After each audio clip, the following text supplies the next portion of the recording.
Hello, good Hi. evening, good afternoon, good morning, depending on where you are in the world. Thanks very much for joining us. My name's Casper Bartington, and I'm Head of Volunteer and Education Engagements at Association for Project Management, or APM for short. Joining me this evening is Stacey Bishop, Project Manager and Chartered Project Professional. Stacey, how are you? I'm good, thank you. How are you? I'm all right, thank you. Yeah, it stopped pouring down with rain outside, so that's good. I'm actually really pleased to have the chance to chat with you, as you've already achieved so much in a pretty short space of time, it's fair to say. I think you might even be an inspiration to some people out there. But let's take it right back to the beginning, Stacey, if we can. And when did you realise that you were a great fit for project management? I honestly really kind of fell into it. At school, it was kind of you're going to be a lawyer or you're going to be a doctor, and there wasn't many other options. So I didn't really know it was a thing until I left school and started my apprenticeship. And from there, really, it just evolved. I did an apprenticeship in engineering management, which was kind of more heavily on the project management side than the engineering side. And I moved from that into another company where I started as a project engineer, a year later a senior project engineer, and then a year later a project manager. So it really just kind of evolved from moving out of school into an apprenticeship and falling into it. So from there, the realization was during the journey, to be honest. I realized I was enjoying what I was doing. I was enjoying kind of the control of the project and just kind of seeing it from a bird's eye view, and that's really how I got here. Okay. We've kind of touched on this then. It sounds like there's a bit of control freakery going on there. So we know that you can do projects, but what is it that you like most about them, Stacey? I like the bits that a lot of people don't like, really. I like the finance. I like getting into a spreadsheet and into the nitty gritty parts of it. I like people. I'm a people person, so speaking to people, meeting different people around, and the organization is a big thing for me. As you said, kind of in the control freak section. Just managing projects, knowing where I'm going, scheduling, things like that. Yeah, it's all a bit of me. I enjoy it. Okay, good stuff. That's interesting because, there are some people out there who think, oh, I'm kind of interested perhaps in a project career, but I'm not sure I've got the right subject background, or I didn't do this subject, or I'm not studying for that degree. Is the technical part important, or is it the soft skills for you that have been important so far in your career?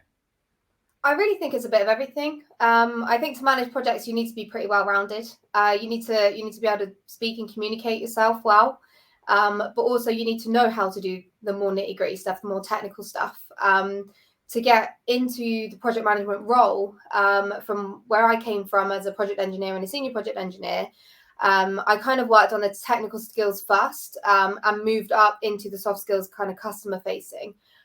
So I think either which way around you do it, you need to do both, and you need to develop yourself to do both. It's super important, being able to influence people, being able to talk to customers, reassure them that you know what you're doing, even if it doesn't look so good at the moment, is a big one. And yeah, just communicating clearly, but also knowing and being able to back up what you're saying with the technical stuff that's in the background. That's really interesting, and I particularly liked the fact you were talking about developing yourself and your soft skills.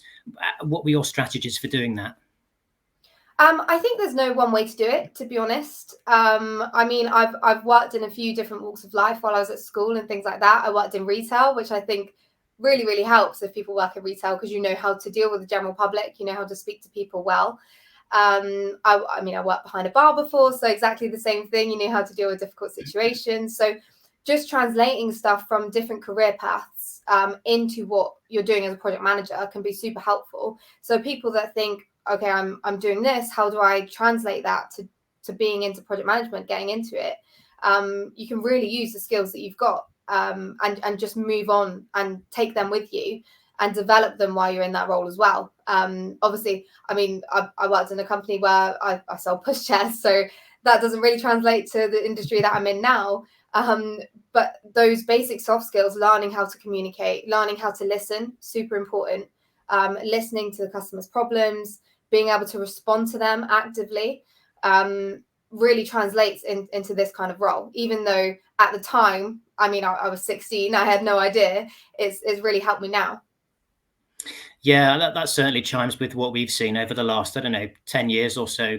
Those companies moving away from, you must have an engineering degree for argument's sake, because that's the sector that we work in, moving much more towards what kind of person are you? How would you deal with this situation? Because I guess the technical knowledge can come right further down the line if need be, but you can't really, absolutely be that person who could be a good project manager. Of course, it's something that you can teach, and really, I mean, I believe you can teach anything. Obviously, there's personalities and things like that.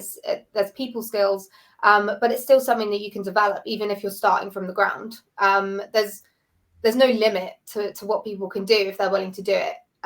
So being able to develop yourself and being committed to developing yourself is a huge step to getting where you want to be. Okay, thanks for the background, and let's fast forward to the slightly more recent past and ChPP. So I'm interested to know, what was it that made you go one day, right, I want to become a chartered project professional? So that day wasn't very long ago, to be honest. I didn't really, again, know that it was a thing. No one around me was chartered. And I knew about chartered engineers and things like that, but never really thought of a chartered project manager.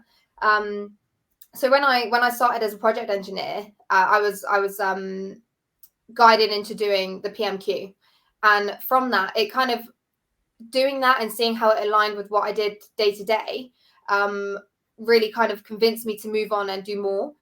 So after doing and passing that PMQ, I think it was about a year or so later, I got the funding to do the PPQ. Being not so far out of school, I don't mind exams. I don't love them, but I don't mind them. So obviously doing those is 4 exams, 3-hour exams. So doing them, although it's daunting, I'd not long ago done an exam, so it wasn't horrendous. So moving in, doing that, and seeing how the knowledge I built in the PMQ and the knowledge I built in the industry translated to the fact I could apply it to a scenario that was given to me. And basically at that PPQ, I found out about ChPP. So it was super late that I actually found out that you could do it. But from there, I thought, you know what, I'm doing these exams. What's the harm? I'll push myself. I'll go for it, and I'll apply, and I'll see what happens. I'll try my best, and if that doesn't work, I'll try again in a couple of years, or when I next feel ready. But that was kind of the route. I thought, why not? I may as well apply. I looked into what I needed to do, applied for the funding through my company, and they sponsored me. But I didn't really have, from the PPQ into the ChPP, I didn't have any other formal training. It was kind of just research as much as I could, ask other people, which was a really big struggle because I didn't know anyone who was chartered. So that was a bit of an area that I struggled with. But just do my best and apply, and see what happened was the route into it. Okay. For those people who don't know too much about ChPP, talk us through a little bit that process of getting ready for, your application. How long did that take? So it probably took maybe 2 months for me, and that was coming out of PPQ, giving myself a little break after PPQ, because it's very time consuming and daunting, and relatively exhausting to do. So giving myself a little bit of a break, and then basically translating what I'd learned during the PPQ, how to apply the knowledge I already had to given scenarios, and almost just thinking, well, if I can apply it to a scenario that's given to me that I've never seen before, pretending I'm a project manager for the council or whatever the scenario was, why can't I apply the knowledge I've learned to my own scenario? And that's kind of the thought process that I went through, thinking how I could apply that to what I'm doing rather than to what I'm pretending to be doing. And in that respect, because it was my own situation and my own circumstance, it was almost easier, because also it's not time limited. So taking your time and actually thinking it through was so beneficial to writing those answers. And how did you find the interview process? Was that quite daunting, or had you prepped yourself for that already? So I prepped as much as I could prep. in the fact that the interview is based off your written submission. So as long as you've not lied and you can justify what you've written, then you should be okay. If you pass the written submission, as long as you can justify it, talk about it, expand on the situation that you're talking about, then it should be okay, really, in theory. So yeah, before the interview, I just refreshed myself on what I'd written, thought about potential questions that they could ask me. But you almost already know what they're going to ask you, because you're the one who has already written the answers. You just need to tell them a little bit more about what you've written. So it was less daunting than a job interview, I would say, because you almost know what to expect. But obviously the prize at the end, the CHPP, is daunting to think about. So if you think about it more in a situation where you know what they're going to ask and you've already written it, and as long as you've told the truth, then you're gonna get through it anyway. I'm really, they're just people, you know. I had 2 people interviewing me, but they're just people. Just talk to them, and they were really nice. They're very friendly, and I mean, I waffle, as you can see, and I went over time, but they kind of reeled me back when they needed to reel me back, and gave me that guidance during the interview as well, which made it in the interview much less daunting. Okay, it almost sounds like fun. So you're now proudly CHPP, and you're the youngest CHPP out there, and you've got lots of plaudits across LinkedIn when you made that announcement on your feed. I'm very jealous of the number of likes you got there. How has your working life changed since becoming that youngest CHPP? I think for me, the biggest thing that's changed, and that I actually wanted to change, is being a young female in a male-dominated industry. A lot of the time there's doubt about either what I can do or how much experience I have, or if there's an older male, for example, that may be a level below me, they may not think I know as much as them, because I'm a younger female, and that happens very often. I think in that way, I can kind of say, well, I obviously know what I'm doing. I'm CHPP. I wouldn't be if I didn't know what I'm doing, you know. So in that respect, it's really helped me out just to say, you know, I definitely know what I'm doing, like, or I wouldn't be here. But in the other respect, opportunities. There's so many opportunities that have come my way. This being one of them, you know, just having a chance to talk to people and hopefully influence some young females is kind of my aim, to follow my footsteps and just convince themselves that they can do it. It doesn't matter whether it's CHPP or anything else in their lives, you know, just to go for it and do it, because you can do it and there's nothing stopping you. And if you fail, it's a lesson, you know. So I think the opportunities that have come that way are great. Yeah, I love speaking to people, as you can probably tell. So that is great too. And job wise, I'm moving into a new role with a new company. And that's centered around sustainability. So that's really great. That's a subject that has always interested me. So moving into that element as well, I'm really, really excited to start. That sounds like a fascinating new step, and we know that it's such a hot topic as well across the project profession. Sustainability is right up there. So exciting times ahead. I can't quite believe how much you've achieved in such a short space of time. And I can't believe you've managed to compress all that into about 10 minutes as well. So double congratulations to you on that one. Let's just see if we've had any questions or comments that have come through so far. Yeah, we're just going to take a look because I think we're ahead of real time. So bear with us with a sec, and those questions will come through very shortly.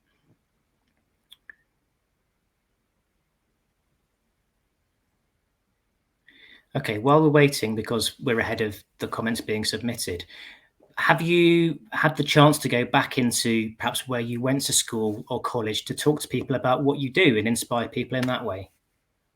Not since CHPP. More because I think with COVID obviously being so prevalent, there's not been the chance for visits and things like that. But before that, even just being a project manager, and talking about apprenticeships as well. I went to a grammar school, a high school. So when I was in school, apprenticeships were a no-go. It was uni or nothing. So they've asked me to come back a couple of times and speak about that, speak about my journey and where I am now. But since CHPP, unfortunately not. But hopefully after the pandemic, once it settles down a little bit, obviously the numbers are going down. Hopefully when we get a little bit of normality back after the summer, maybe, I'll be able to go back in and chat to them. Okay, That's good. I can see some questions have come through as well, Stacey. So the first one's from Rebecca. So female, tick. What tip would you give to someone who's currently thinking about becoming a ChPP with APM? Have you got any advice to someone who's perhaps stuck halfway through their application? Yeah, absolutely. One, take your time. I don't know what route you're going down, or whether it's based on experience routes or the technical route, which I went down. But absolutely take your time. Read what you've done, which I find super helpful. I always find kind of little areas which don't really need to be in there, especially with the word limit. I think go back, reflect on what you've already done, and almost use that format for the following questions. So if you've written, everyone's got their own writing style, everyone's got that repetitiveness where they say something, they say it again, and say it again. So try not to do that, and just try and use what you've written before in a different way, as kind of influence for your further questions. But not only that, not only just kind of reading through your current application, have a little look at your project documentation, things like that. I think if you know what criteria you're going to hit and you've picked that 4 criteria, you can have a look through your project documentation, whether that's like a PMP or just your kind of governance record. If you've got a business management system, you can have a little look at that. And some of those words that are in there may trigger something that you think, actually, that hits that criteria. And I'm the one that wrote that PMP, or I'm the one that created that process in our governance system. So I think if you reflect on what you've done with that criteria in mind, it should pick out some areas which you can write about. Brilliant. Thank you very much. Hopefully, Rebecca, that is job done for you. You can move on to the second part of your application. We've had another, I guess, comment and question from Mark in here. So he says, you've achieved so much at a young age. What's the plan for the next 10 years for your career?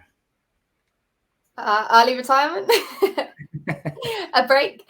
No, I think honestly, onwards and upwards. I don't plan 10 years in advance. I don't plan 5 years in advance. As long as I'm happy with what I'm doing, and pretty much still moving upwards, then I'm happy.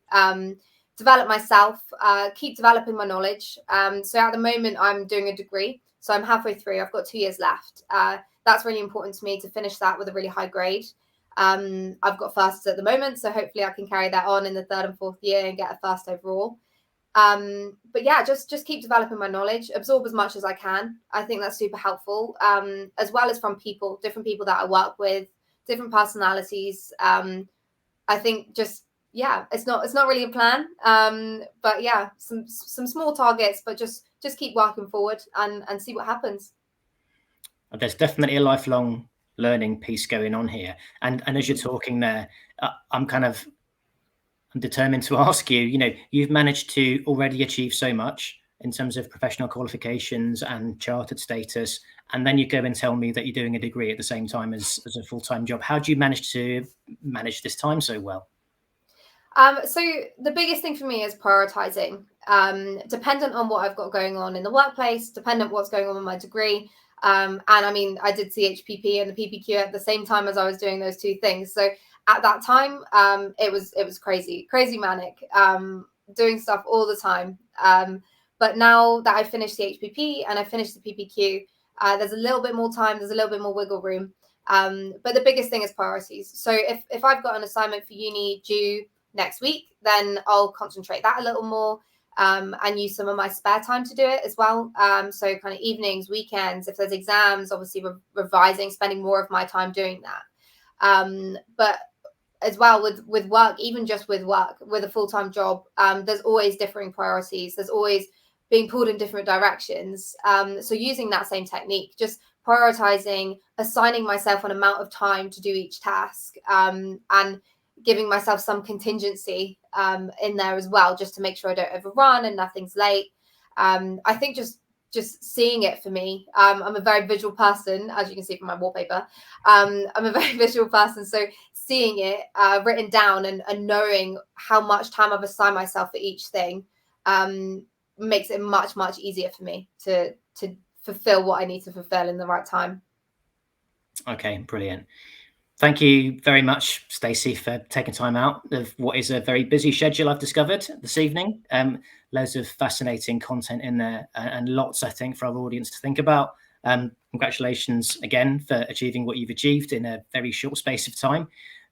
We don't have any more questions on the live feed at the moment, but if you watch this afterwards and you've got a question for me or Stacey, then by all means pop it in the comments box and we'll get back to those as soon as we can. And of course, you can connect with us on LinkedIn. We're both pretty easy to find. Our names are hopefully underneath our heads right now. And if you want to know more about CHPP, you can, of course, head over to apm.org.uk, where there's a whole section on our website called Chartered Standard. And before I wrap up for today, just one more comment has just popped up from Daniel, and I'll read this out to you, Stacey. It says, "Thank you, Stacey. It's really great to see young women making their way, especially within engineering. It gives me hope that one day my young daughter may grow up with similar ambitions." So I said at the start, inspiration to some people perhaps, and I think it's been proven true there with the final comment of today. So Stacey, thank you very much again. Thank you everyone for watching tonight, and have a wonderful evening. Thank you and goodbye. Thank you very much.